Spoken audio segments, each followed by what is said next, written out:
నమస్కారం. నేను సునీత లక్కంరాజు. ఆంధ్ర రాష్ట్రంలో ఇప్పుడు ఎక్కడ చూసినా సరే ఒకటే చర్చ నడుస్తా ఉంది. ఎగ్జిట్ పోల్స్ మీద చర్చ నడుస్తా ఉంది. ఈ ఎగ్జిట్ పోల్స్ లో ఎవరికి మెజారిటీ వస్తుంది అనే చర్చ అనేది ఆంధ్ర రాష్ట్రంలో నడుస్తా ఉంది. కానీ ఇందులో ఏ సందేహం లేదు, వైఎస్ఆర్ కాంగ్రెస్ పార్టీకే దాదాపుగా అన్ని సర్వేలు కూడా అత్యధిక స్థానాలు ఇవ్వటం అనేది జరిగింది. కాకుంటే ఈ కూటమి సొంతంగా చేసుకున్నటువంటి సర్వేలు ఉన్నాయండి, ఒక 4 సర్వే సంస్థలు.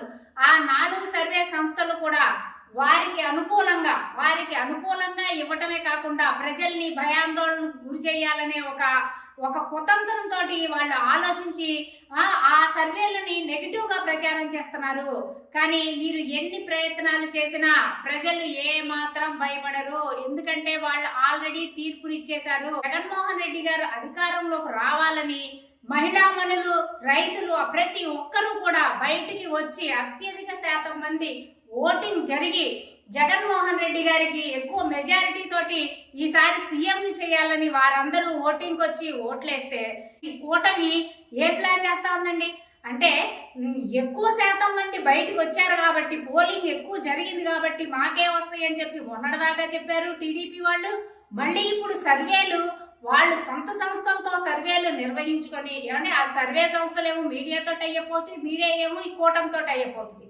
అలాంటి సర్వే సంస్థలన్నీ కూడా వారికి అనుకూలంగా ఇచ్చి తప్పించి మిగతా ఏవైతే సర్వే సంస్థలు ఉన్నాయో మెజారిటీ వైఎస్ఆర్ కాంగ్రెస్ పార్టీకి అనుకూలంగా ఇచ్చినాయి. అయినా సరే ఎవరు ఏది చెప్పినప్పటికీ కూడా ఈ ఎగ్జిట్ పోల్స్ అనే ఏదైతే ఫలితాలు ఇచ్చినాయో అవి ఎగ్జాక్ట్ పోల్స్ కాదు. ఏదైతే ఎగ్జాక్ట్ గా ఉన్న రిజల్ట్స్ ఏవైతే ఉన్నాయో అది రాబోయే రోజులు తేలుస్తాయి. ప్రజలందరూ కూడా తీర్పుని రిజర్వ్ చేశారు. కాబట్టి జగన్మోహన్ రెడ్డి గారికి అత్యధిక సంఖ్యలో 3 అంకెల ఫలితం రావటం ఖాయం. ఖచ్చితంగా ఏదైతే జగన్మోహన్ రెడ్డి గారు మొన్న చెప్పారో గతంలో కంటే ఎక్కువ మెజారిటీ వస్తుంది అని, ఖచ్చితంగా ఆ మెజారిటీ తోటి వైఎస్ఆర్సీపీ విభజన మోగబోతా ఉంది. ప్రజలందరూ కూడా వేడుకలు చేసుకోవడానికి సిద్ధంగా ఉన్నారు. ఈ తరుణంలో కూడా రేపు జరగబోయేటటువంటి కౌంటింగ్ లో కూడా మరి ఈ చంద్రబాబు నాయుడు గారు, ఈ పవన్ కళ్యాణ్ గారు, ఈ మీడియా, ఈ లోకేష్ గారు వీళ్ళందరూ కలిసి రేపు జరగబోయే కౌంటింగ్ లో కూడా వాళ్ళ ప్రభావం చూపించాలి అని అనుకుంటా ఉన్నారు. ఈ పోస్టల్ బ్యాలెట్ ఓటింగ్ కి సంబంధించి కూడా ప్రభావితం చేయాలనేటటువంటి ఒక కుటిలమైన కుతంత్రాన్ని పన్నబోతా ఉన్నారండి వీళ్ళు. దేశమంతా అమలు చేయాల్సిన విధానం ఏదైతే ఉందో దాని నుంచి ఆంధ్ర రాష్ట్రాన్ని సడలించి ఆంధ్ర రాష్ట్రానికి ప్రత్యేకమైన విధానాలు పెట్టి పోస్టల్ బ్యాలెట్ లో అది వర్తింప చెయ్యాలి అనే ఆలోచన చేయడం అనేదే ఒక కుతంత్రం. ఇటువంటి దుష్ట ఆలోచనలు, ఇటువంటి దుష్ట చర్యలన్నింటికి పాల్పడకోకుండా ఈసీ అనేది కఠినంగా నిర్ణయాలు తీసుకొని మొత్తం దేశమంతా కూడా ఒకే విధానం అవలంబించాలని చెప్పి కూడా కోరుకుంటా ఉన్నాము.